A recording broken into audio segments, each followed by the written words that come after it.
Hello once again, and welcome to another edition of the SaskAgToday.com Roundtable. I'm joined on the roundtable by 620 CKRM Agri-News Director Ryan Young, Chief Agricultural Editor for SaskAgToday.com Kevin Kirsch, and I'm GX94 Agriculture Director Doug Falconer in Yorkton. And of course, the big news kind of just broke yesterday afternoon, and Ryan Young was on top of it when it came to the Canada-UK trade discussions, or lack thereof, I guess might be the further point now. And of course, you ended up getting a hold of Ralph Goodale, Brian. Yes, I did. He's over in London currently, and he's been very close to the whole trading, negotiating process. And the UK announced the previous day that they suspended talks because there was a couple of temporary measures that were in place while they were negotiating for a bilateral deal. Of course, there is a temporary one in place, so trade of goods between Canada and the United Kingdom can still go relatively smoothly and as normal while they get this deal in place. The two being quotas for UK cheese exports, as well as um, I forgot the second measure. Now I remembered the measure. It's relating to country of origin rules. So that's on exports of various goods in the UK. And then, of course, the big one being on Canadian beef. The UK has a ban on Canadian beef because of hormone treated beef and pork that Canada widely uses and uses in their beef. And the UK obviously rejecting it. And there's been a back and forth. So it has come to a point now where the UK said, we're just going to stop. We're getting nowhere.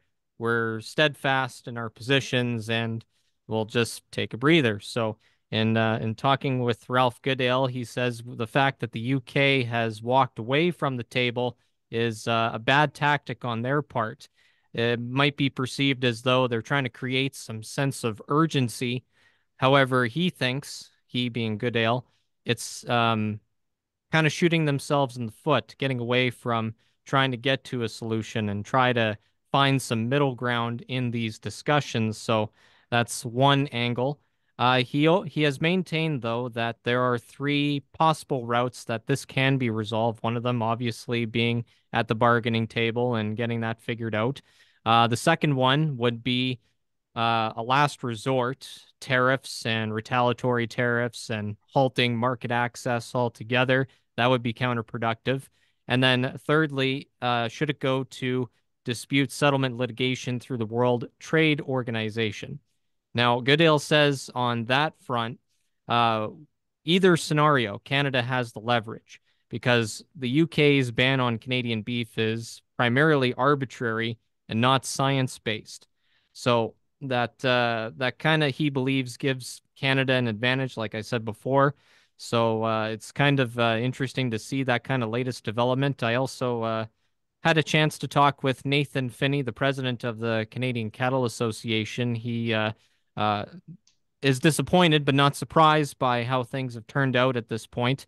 He also gives credit to the federal government and the negotiators for standing their ground and standing up for Canadian producers, beef producers rather, not backing down to the UK and this tactic of walking away. So he went as far as to say, if it comes down to it, if it results in tariffs, he wouldn't mind it because, again, he believes that Canada has one of the best beef standards and practices in the world, and that's anything less than that just wouldn't be ideal. So it's that's kind of the latest, basically, trying to summarize it as much as I can, but that's kind of where it's at right now.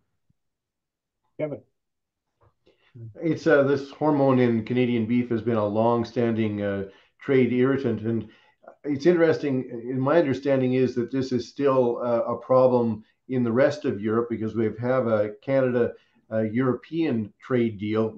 The United Kingdom pulled out of that because of Brexit. But the same problem exists. We ship very little beef to Europe. They actually ship more beef back because they basically don't recognize our sanitary standards. So this has been a long standing issue, and it's good to see Canada is treating it seriously and not acquiescing on this. If we're going to get a trade deal with the United Kingdom, it should be the right trade deal and not a status quo deal that continues to discriminate against Canadian beef.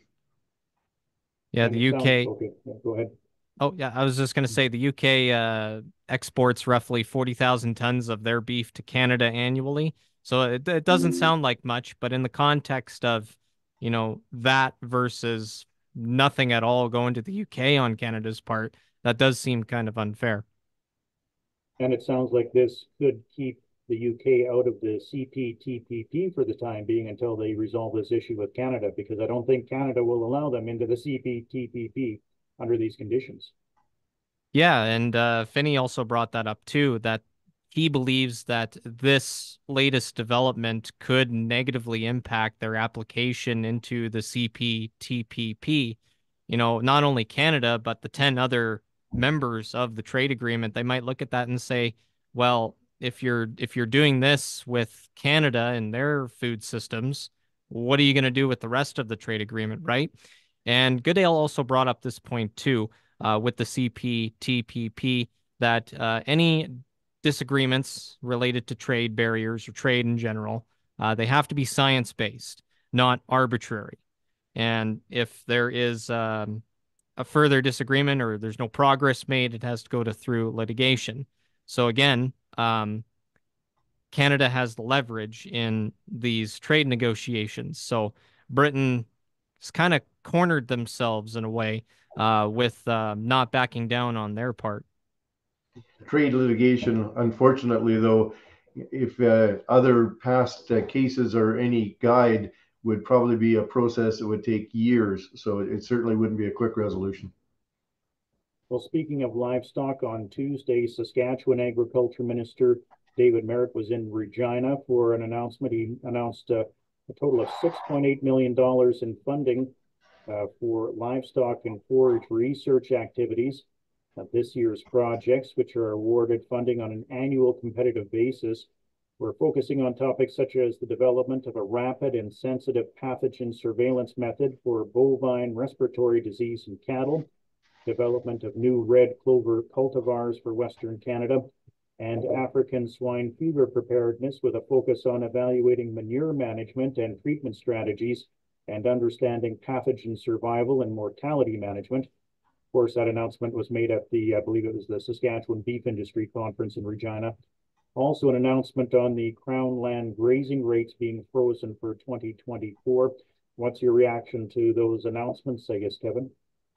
Well, with the ongoing dryness concerns, it will be good news for producers that rent Crown land that those rates are again frozen. The research funding it's typical for this time of year. The ones that are crop related are announced during crop production show, and the ones that are beef cattle related are announced at the beef trade conference. So it's an ongoing thing announced every year, but it's great to see some worthy projects get funding. All right, and Ryan, we were talking last week about the wheat growers having their annual general meeting or annual convention in Regina, and it didn't actually go ahead this week. You spoke to Gunter Yoakum about that. Yes, I did. Their convention, rather, was originally scheduled for Thursday and Friday here in Regina. However, it got canceled. There was a primary reason for it, just the timing of the event being held in January. He said a lot of members couldn't make it out to the event. He also said in tandem that there was kind of a lack of interest in going to the convention in Regina, so therefore it was canceled. In its place is going to be the annual general meeting in a virtual format on in February, towards the end of February. I believe it's the 26th. I could be wrong on that date, but sometime in late February, the AGM will be held virtually. So kind of a sudden turn of events there. Going into that day, I thought, okay, there's a convention, and then all of a sudden, no, there is no convention. So kind of unexpected development. And he kind of hinted that maybe if it had been in like Mexico or Vegas, it might have gone ahead. So well, I guess maybe Regina in January just didn't appeal to a whole lot of people. What do you think, Kevin? way back when, I can remember the wheat growers getting in a lot of trouble. It was during a time of really depressed farm returns, and they decided it was cheaper to go to a southern location than it was to hold it on the prairies. But they were in for a lot of criticism at that time. But I believe that other wheat grower conventions in recent times have been held out of the country, looking at port terminals and trading issues, and have been at a more exotic location. Nothing against Regina there, Ryan, but it's in the middle of winter. You better have a good program if you want to drag people out.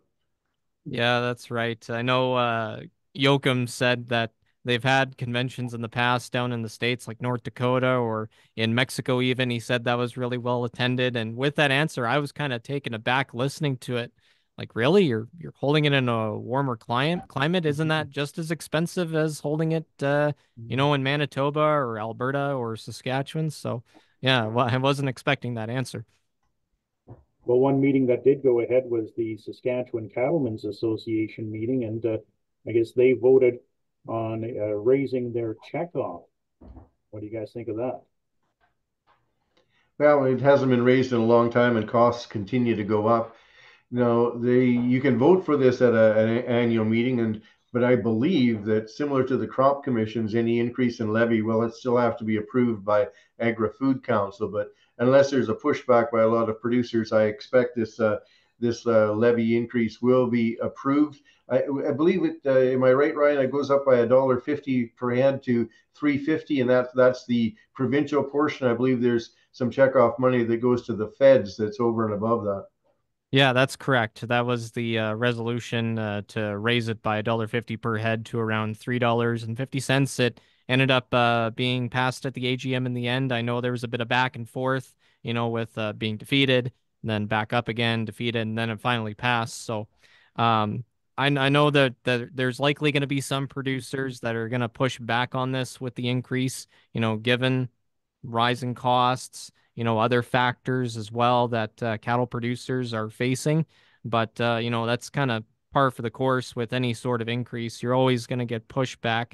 So we'll see where it goes from there. I know the last time it was increased, it was in 2012, so 12 years ago. So and the previous time before that, I think it was 1987.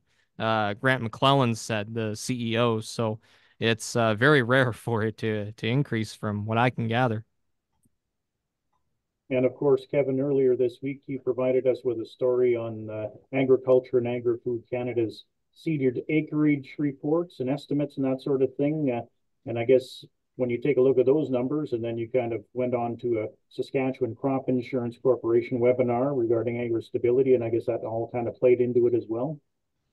Yeah, and of course these are just predictions, and Ag Canada is certainly not always correct at this juncture. But I think their acreage projections are fairly credible. They call for a slight decline in wheat, a slight increase in durum, a decrease in barley. Oats, they're calling for a 27% acreage increase, but that's quite possible and feasible because oat acreage declined dramatically in 2023.